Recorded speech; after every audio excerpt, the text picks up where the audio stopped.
and your buddy Obama when it came out that he knew about the hacking and the possible impact on the election when he was in a position to do something about it, by the way. He says he told Putin to cut it out. And when the Russians hacked the DNC's emails, including yours, exposing you as the two-faced liar that you are, you wouldn't even cooperate with the FBI's investigation. And Hillary, you ask if Trump will continue to ignore and surrender?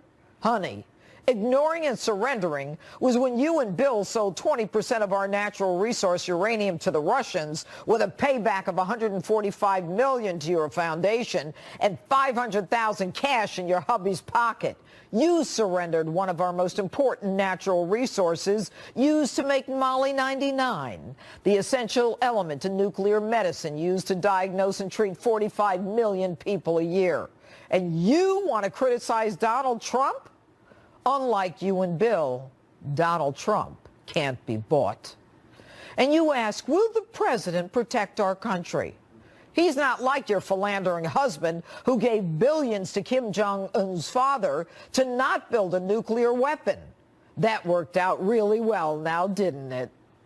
Donald Trump is the only president with the guts to not only send the mother of all bombs into Afghanistan, to strike chemical weapon plants in Syria with surgical precision, but also go toe-to-toe with Kim Jong-un to the point where that wackadoo has become a laughing stock.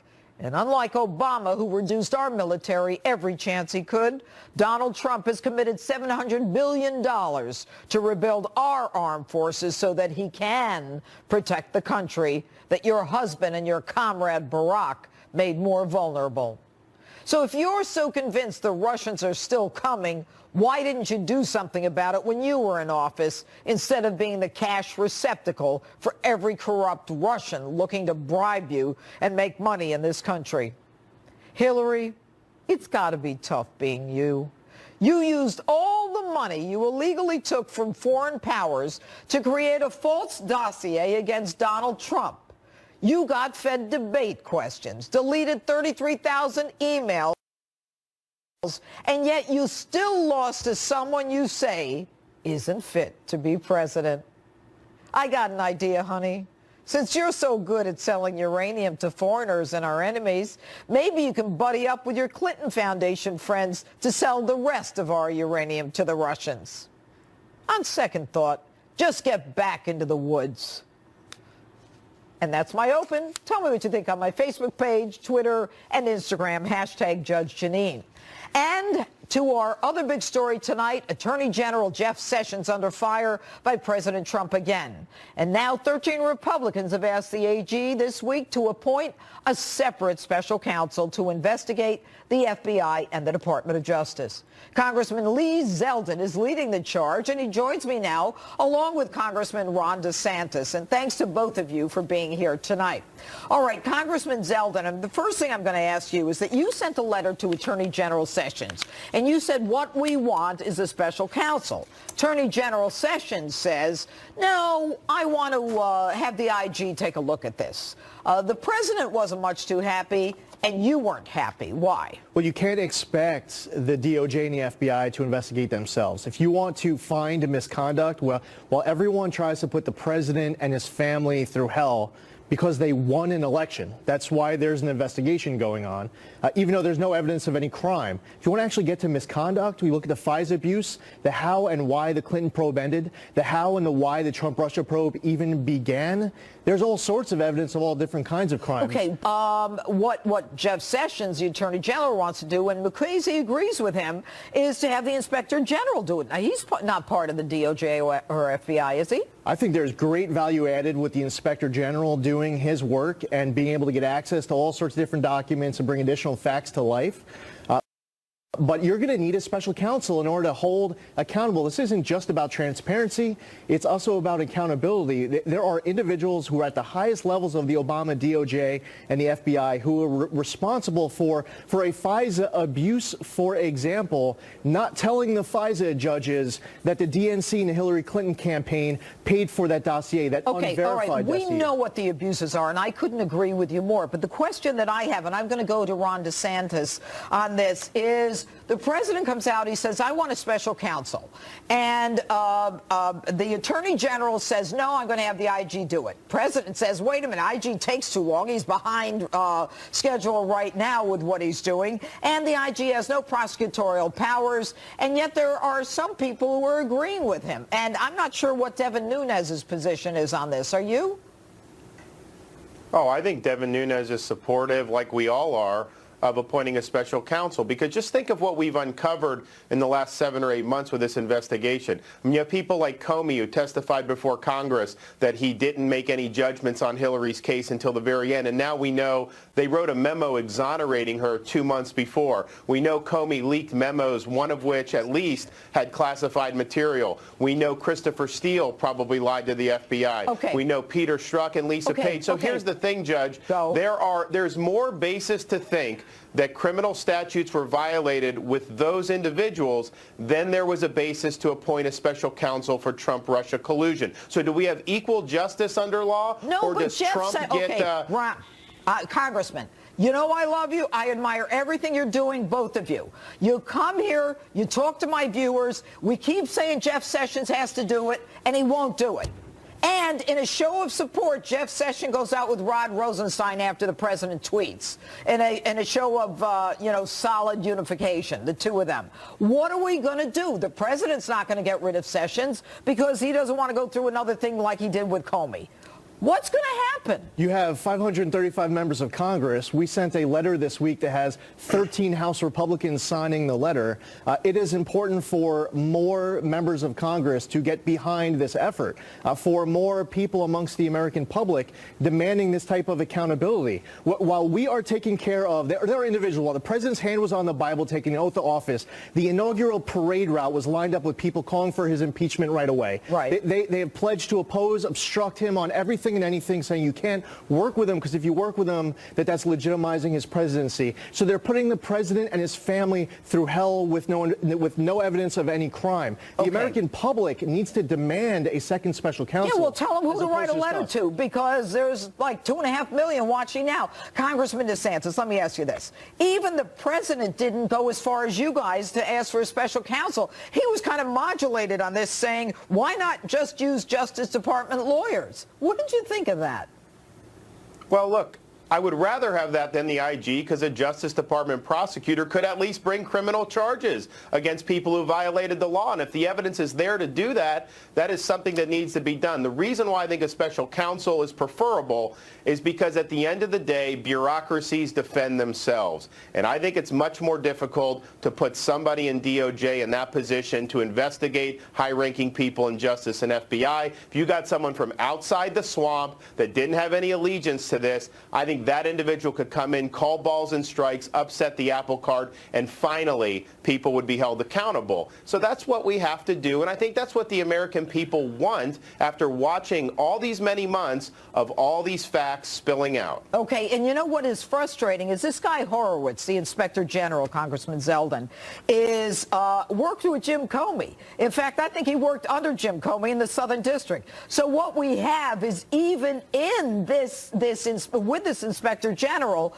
you've got someone with no prosecution powers, no grand jury, and a guy who worked for Comey isn't part of that establishment. And Ron and I were in the military. There's something that we would call force multipliers. The Inspector General can be a force multiplier in bringing additional facts to the public. But for these great these are legendary agencies, important agencies, with a whole lot of people up and down the ranks who are there because they love their country and they're doing it for all of the right reasons. So the Inspector General has the ability to provide additional value added and additional information that's necessary. But I'm not willing to wait. You should not have to wait. The President of the United States shouldn't have to wait. The American public shouldn't have to wait.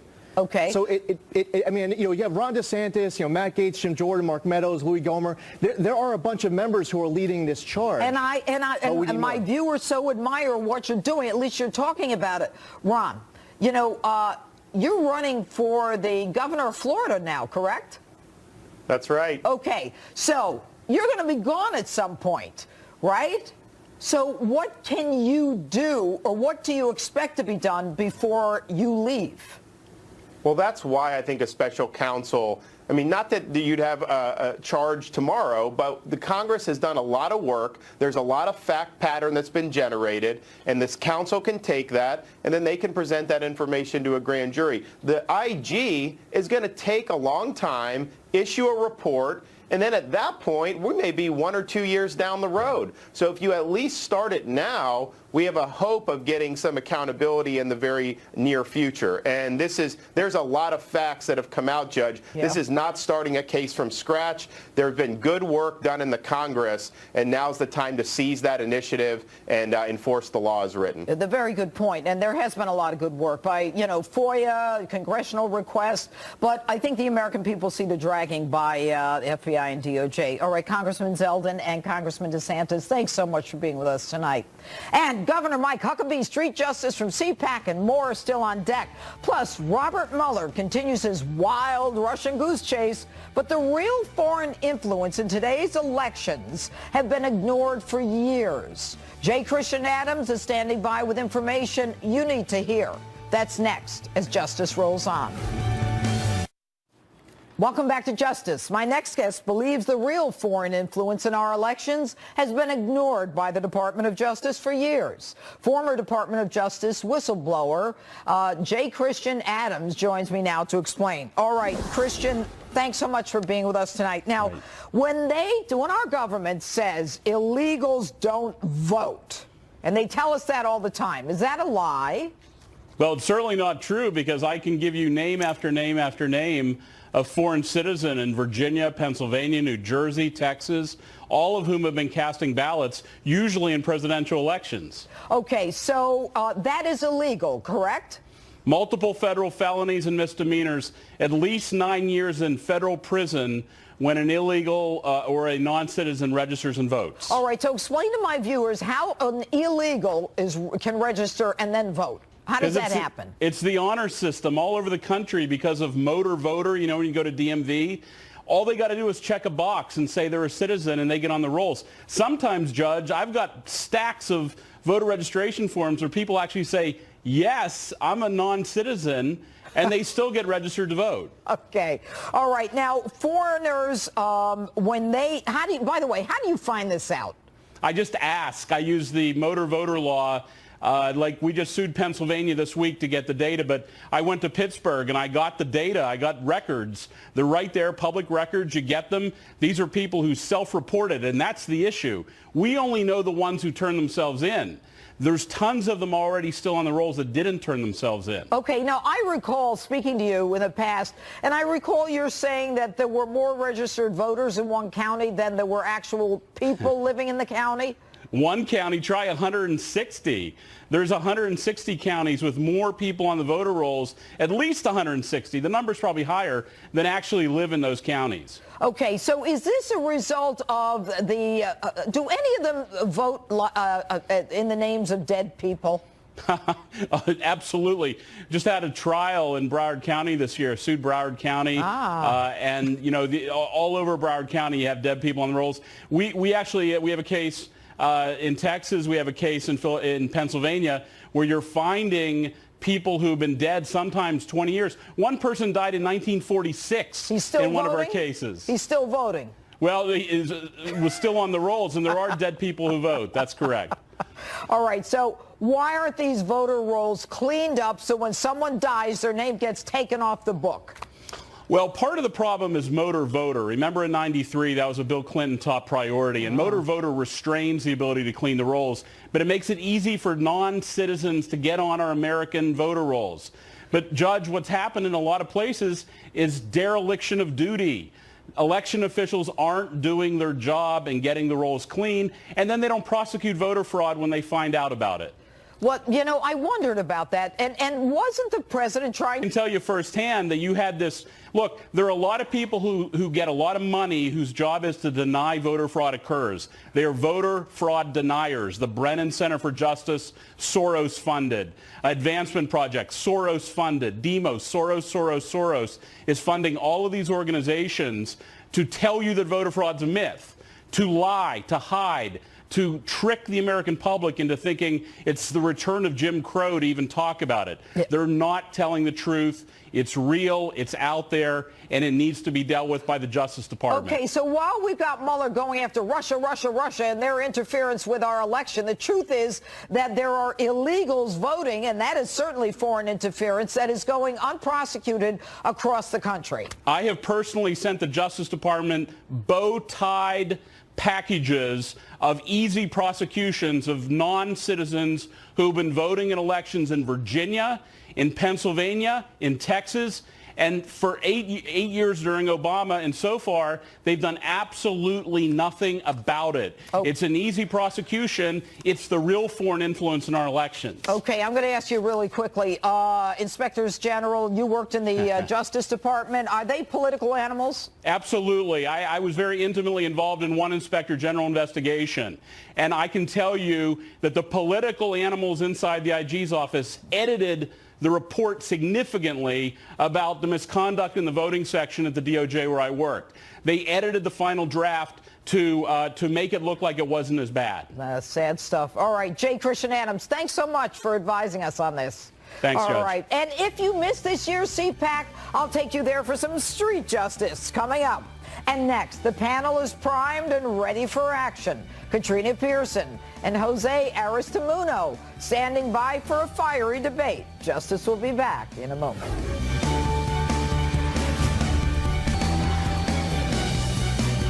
Former Secretary of State Condoleezza Rice had a message for Democratic Congressman Adam Schiff. I've spent a lot of time in Washington, and I know you've got a really hard job, and I appreciate what you're doing for the country, but I really hope you can wrap it up. The country needs to get back to business, so that's my greatest hope. I wonder if he'll take the advice. My political panel ready to weigh in, battle it out. Joining me tonight, former talking about that, and I'll go to you, Jose, and welcome to Justice, is that the audience from The View actually applauded Condi Rice when she said, "Get this done." What did you think of that? Look, I think that's fine. The Russia investigation needs to come to an end. But this is not a Republican issue. This is not a Democratic issue. We need to know what happened. Robert Mueller needs to get to the bottom of this. And we'll see. Time will tell. But I'm in agreement that we need to come to the bottom of this investigation once and for all. All right, Katrina? Well, you know, Judge, I was just as surprised as you are at the applause that Condoleezza Rice received at that audience.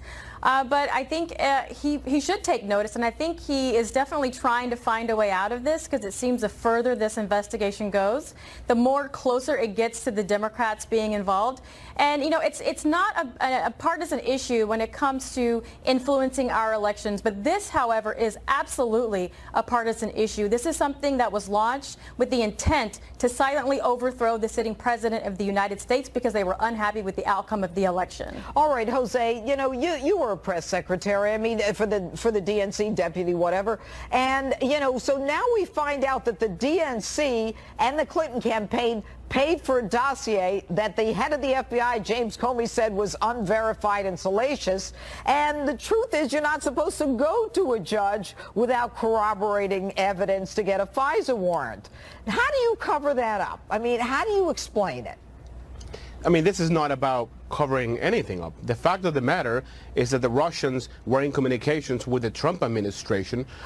We know I mean, there is clear evidence that the Russians were emailing back and forth with Trump's son-in-law, with others, with advisors in the administration. They were trying to reach out time and time again. Or a Russian, because that's completely different. We're talking about colluding with the Russians, as in the Russian government, to influence the election. There is zero evidence of that. Adam Schiff has even said that there isn't evidence of that, because if there were, we would be hearing indictments by now with the leaks that go on in the Department of Justice and the FBI. We would have been told something at this point, but there's nothing. Okay, Jose, let me ask you this.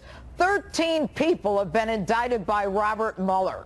Okay, Russians interfering with our election. They're all in Russia. None of them are going to be extradited. They haven't been arraigned, and I bet my house that none of them will be convicted.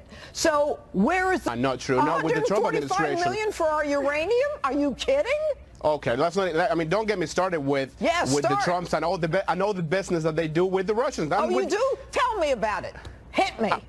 I'm telling you right now. I mean, there's clear evidence that Trump and Kushner and his son-in-law and all these folks have been doing business with the Russians for a very long time. What business? I mean, I'm confused here because we're supposed to be having a debate here, and I have no idea what you're talking about. There's been zero reports noted. There's been zero evidence. Not even in the Democrat memo was there any substance to what you're saying. So please share with the audience tonight what that evidence is. Wait a minute. Give me the name of the Russians that Trump was colluding with. Give me their names. It's not about the names. The evidence because you don't have them. Oh. Well, what is the evidence? I don't have an advertisement on fake news. You guys know this very, very well. Katrina, you know this is true. I mean, these are the facts. Millions of dollars the Russians trying to influence the Trump campaign. These are the facts. The facts are if you have an internet connection, you can set up an account. You don't have to be Russian. You could be anything. We don't know if maybe there were Chinese people that set up a Facebook account that supported and opposed the president. We know the facts show that these are the same people that were organizing against the president of the United States. They were organizing against him. Come on. No, get your facts right. If you're going to come on, Justice, you got to get your facts right. All right, let's move to something else. Jim Comey or I should say, this is the head of the FISA court, the presiding judge. What should she be doing about the fact that there was this dossier that was a political made-up fake document that was presented to her court, Jose? Should she demand that there be an explanation by the FBI and the DOJ as to fraud or contempt upon the court? Look, I can tell you this. In this whole, with the FISA investigation and everything that's happened, we know that the president is talking about, attacking Sessions and saying, hey, there's an Obama guy that's taking care of this investigation. That doesn't matter whether the investigator, inspector general is an Obama guy, but by the way, he also served under Bush. That doesn't matter because they're serving the Constitution. These are Americans. That's not what I'm asking you. I'm asking you about whether the FISA judge, the presiding judge of the FISA court, should demand some explanation from the Department of Justice and the FBI for coming before that secretive court and presenting uncorroborated evidence. Look, I can tell you that the president is trying to get involved in all sort of distractions instead of leading the country forward. That's what I can tell you. She should absolutely demand some form of acknowledgement from the DOJ and the FBI simply because this is the FISA court. These are the people that are violating the rights of American citizens, and that information that they use was uncorroborated and unverified, which is what's leading to this potential criminal probe on that end. The American people need to know what happened. There are suggestions that President Trump should declassify the actual application on Carter Page just so we can see exactly what they used, because it might be time to end the FISA court and look at something different. All right, Jose, let me ask you this. All right, Carter Page, they get a surveillance order. They go to the FISA court, and the first time the FISA court, I think in June, says no. Then October they get it, and then another 3 months and another 3 months. Now, if Carter Page is worth being surveilled, and then there's more probable cause and more probable cause for extension of that warrant, why is this guy walking around free? Why hasn't he been indicted if they can go a year surveilling this guy and he hasn't done a darn thing? It takes time. Investigations take a long time. We should respect the right departments who are taking care of this investigation. It might take a year. It might take a year and a half. That doesn't matter. It's been 2 years. That's the way our system works. It's slow operated because we got to make sure to get to the evidence. That's not the way the system works. This particular system works because the FBI and the DOJ convinced the FISA court that Carter Page was acting on behalf of the Russian government. So, Judge, you're absolutely right. If there was anything here, Carter Page should have been the first person to be indicted. And in fact, he's walking around, which goes to show you there's something else going on here, and it's corruption at the highest level. And we, the people, need to be demanding answers and not waiting on an inspector general to provide another report because the House Intelligence Committee has already provided the report. Yeah, in another year and a half. Katrina Pearson, Jose Aristimuño, thanks for being with us tonight. Thank you. Thank you, Judge. All right, and you're going to love this. My special guest for this week's Outrageous Comment segment, Governor Mike Huckabee.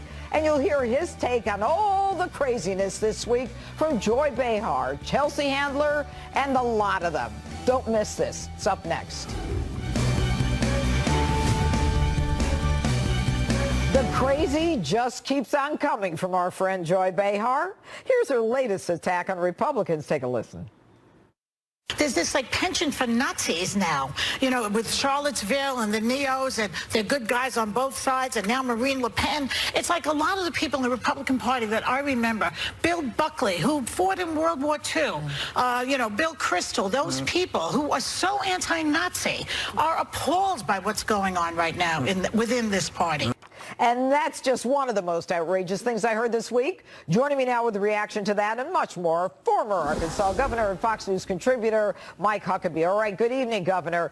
You know, she said, in addition to what we just bumped in with, she said that the conservative CPAC conference participants had a penchant for Nazis. Now, I was a keynote speaker at CPAC this year. I mean, is she out of her mind? Or, I mean, why do people buy that? Well, I don't think people do buy that, Judge. I mean, when Joy Behar makes these statements, she is fulfilling Godwin's law, and that is that famous law that says that when people start getting online and they go into an argument and it degenerates, that at some point someone will bring up either Hitler or the Nazis, and at that point the entire discussion is over. Founded by a lawyer named Mike Godwin back in 1990, and it's a long meme of the use of the internet. And it's just tragic because when people throw that out there, it's really evidence that you have nothing to say, you have no legitimate argument, and you just throw out Hitler and Nazis, and somehow that's supposed to end it all. Well, okay. Let's talk about Chelsea Handler. Now, Chelsea Handler this week, she says, I think I got a call for on this. Hope Hicks, right there it is, reportedly kept a detailed diary about her time in the White House. So this will be the second time a woman wrote a diary about Nazis, obviously referring to Anne Frank. There's another Lulu, isn't she? Well, Chelsea Handler loves to walk around without her shirt on. The only person that walks around with a shirt on, I guess more than Chelsea Handler, is Vladimir Putin, and he's actually looking a little better than Chelsea these days. So how marginalized must a person be to pretend to be a comic and come up with great lines like comparing Hope Hicks to somebody who's writing about Nazis? Again, when a person resorts to that, it's because they got nothing. And Chelsea Handler shows that she's got nothing. And so moving on, we've got Jim Comey this week.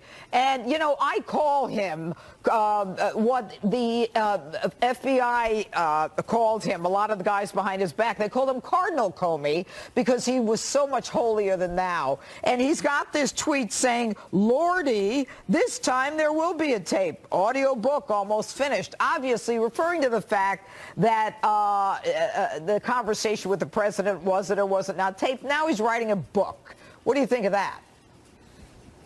Well, I'm anxious to see where it's going to be placed in the bookstores. Will it be in the fiction section? Will it be in the nonfiction section? Or will it be in the CNN fake news section? But Jim Comey is a leaker. I'm surprised he had to write a book. Why didn't he just have his friends at the New York Times write it for him, since he already has supplied most of the information? This guy, it's really sad. I mean, here's a person sworn under the law and sworn under the oath of the FBI to maintain the secrecy and the privacy, but he took property that did not belong to him. It was federal records property. That's exactly right, and he had no authority to give it away, but he did, and I just wonder, how did he get away with that? Because you wouldn't have gotten away with it. I wouldn't have gotten away with it. He's going to write a book and make money off of it. I got a problem with that. Okay, and so do you wonder why the president is frustrated with Jeff Sessions, the attorney general, who recused himself from everything, and you know, Rod Rosenstein's running the Department of Justice, but I digress. Now, I got to ask you, I don't know if you heard my open, but when Hillary tweeted this week, the Russians are still coming, I almost fell off my chair. I mean, and there it is. I say this as a former Secretary of State, as an American, the Russians are still coming. I mean, is she out of her mind? Well, I don't want to go that far because it might be impolite. But let me just say this. I did see the opening. It was terrific. And when Hillary says the Russians are coming, well, nobody would know that better than her. She's the one that's colluded with them. She's the one who sold them the uranium. It was her, Judge, that after all paid those lawyers a bunch of money at Fusion GPS so that they could make up a phony dossier. Of course she knows about the Russians coming. They're coming for her. And right after they come, the little men in the white coats are going to come, and they'll pick her up and retrieve her from the woods near Chappaqua. Oh, Governor, I hate to end this. Thank you so much for being with us, Governor Huckabee. And if you missed this year's CPAC, I'll take you there for some street justice. That's next. Do you want to go back to the lies, the corruption, the trashing of our Judeo-Christian ethics, and an America overrun by people who actually hate our guts? Do you believe in America? Do you believe in the Constitution? Do you believe in a nation with borders? A strong military? Do you respect law enforcement? Do you believe in law and order? Do you put American citizens before those who have no right to be here? That was part of my speech at CPAC's Ronald Reagan dinner last week. What a weekend it was. But I also took a little time to chat with the great crowd there. Take a look.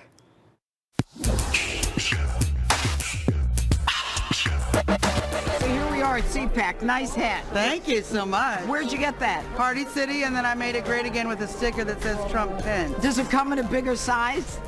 It might. It might. I am a lifelong Democrat, turned Trump-licking, now Republican. Thanks to Trump. Did you say Trump-licking? Trump-licking, now Republican. Did you know that was a word, Trump-licking? Yes, it's a word now. And guess who I found? A canine. Okay, back to you. All right. Can I ask a question? Okay. My face is very important to me. He's not going to bite me. She's a lover. She is a lover. So here we are in the press cage at CPAC, and I just was walking out and I noticed a rather unusual reporter. Hi there. How are you? Good. How old are you? 10. 10? Yes, ma'am. Let's say the important thing. Justice Jeanine writes and speaks the best monologues on TV.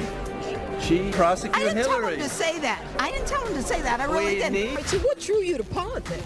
Well, I really like watching the debates and the primaries, so that's really what sparked my inspiration for it. Think you'll ever run for office? Absolutely not. Why? Because I'm too smart for that. Because what? I'm smart enough not to. Ah, yes you are. And as someone who's run for office 5 times, you are very smart. So how old are you? I'm 25. You are? Yes, I'm 25. Yeah, you look younger than that. So do I. Not 25, but younger than my age. Today it's Trump hats everywhere. That's right. Supporting the president. The conservative movement has really gotten behind the president more and more. What do you tell people who don't believe in his agenda? Are they crazy? Do they need medication? I'm concerned for their well-being. I think he's doing a great job so far. I think, the speech that he gave today, and he talked about, never letting the American people lose their right to bear arms. He's doing amazing stuff, and he's all the promises that he's made, he kept. Isn't it amazing? A presidential candidate makes promises and actually keeps them? Mm-hmm. Yeah, I know. It's they can't, really? Thank you. I love you. Why don't you get that on camera? Okay, I love you. She loves me. Got that?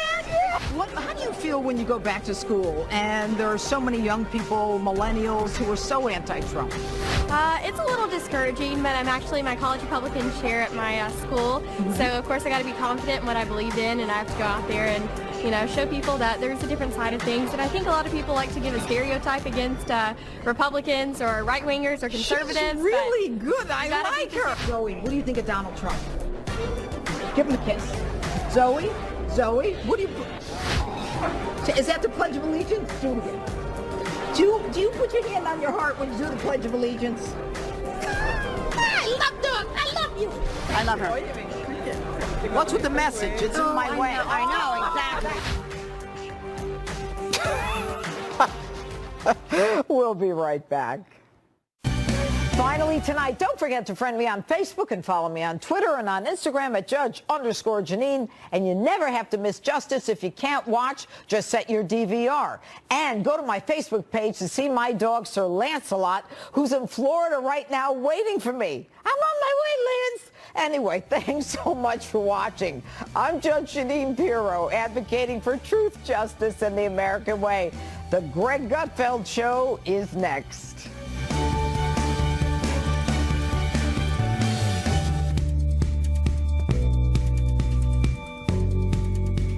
One breaking news story after another. Huge scoops that broke this afternoon and this evening before another one comes flying down the barrel right behind it. All of these news stories breaking in the same afternoon.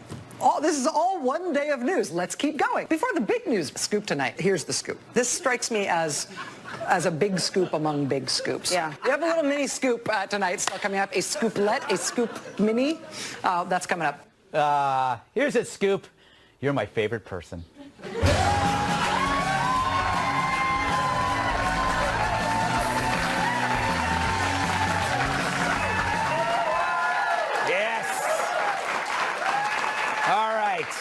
Enough.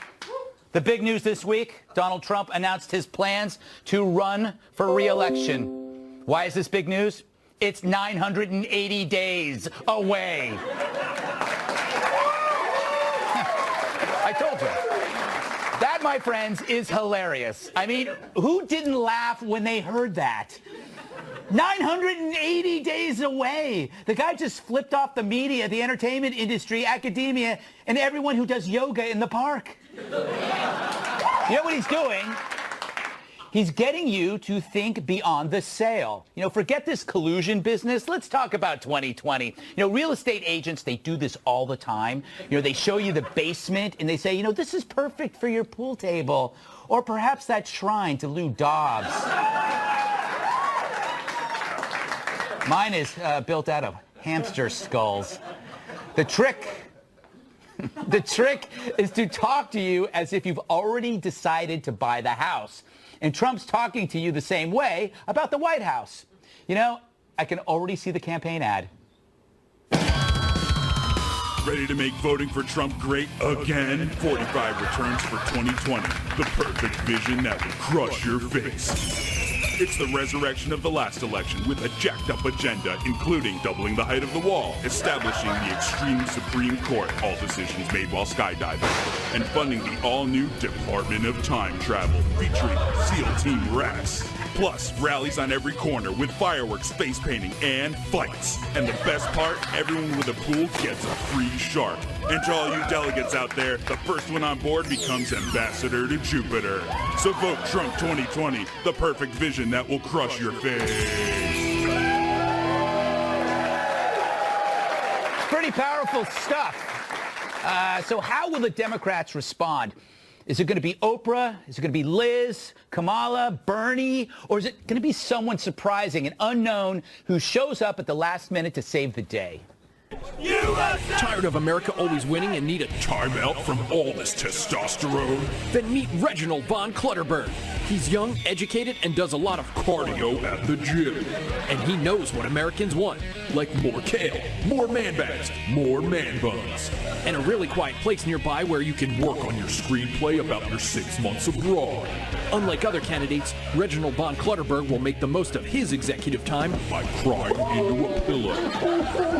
So vote Reginald von Clutterberg for president, but only if you want to. If not, no worries. It's your vote, your choice, and it's totally cool either way. Yes, Reginald. He has moxie. I'd keep an eye on him. Now, some of you might think that announcing now is too soon. I say not soon enough. I was mad that Trump didn't announce he was running for re-election when he announced he was running for election. Saves time. Which leads me to a bigger point. Remember last week when Trump said this? What happens is you fight so hard to win the presidency. You fight, fight, fight. And now only 2 years. That's a very short period. And by the time you start campaigning, it's a year. And now you got to go and fight again. It makes me laugh. Okay. What he's saying is if you're a politician, all you're really doing is trying to remain one. At least he's upfront about it, telling us that no matter what the media says, we're pretty much stuck with him for now. And it's not like the media's upset. Imagine if Trump loses. How boring will that be? At least he makes the press work for a living, unlike President Obama, who recently said his White House was scandal-free. We didn't have a scandal. that embarrassed us. I know that seems like a low bar. Generally speaking, you didn't hear about a lot of drama inside our White House. True. No, it's true. You didn't hear a lot of scuttlebutt, but that's because a reporter would have been ostracized by her peers. If the White House were a bowl of soup, the press was its ladle, and the spooning never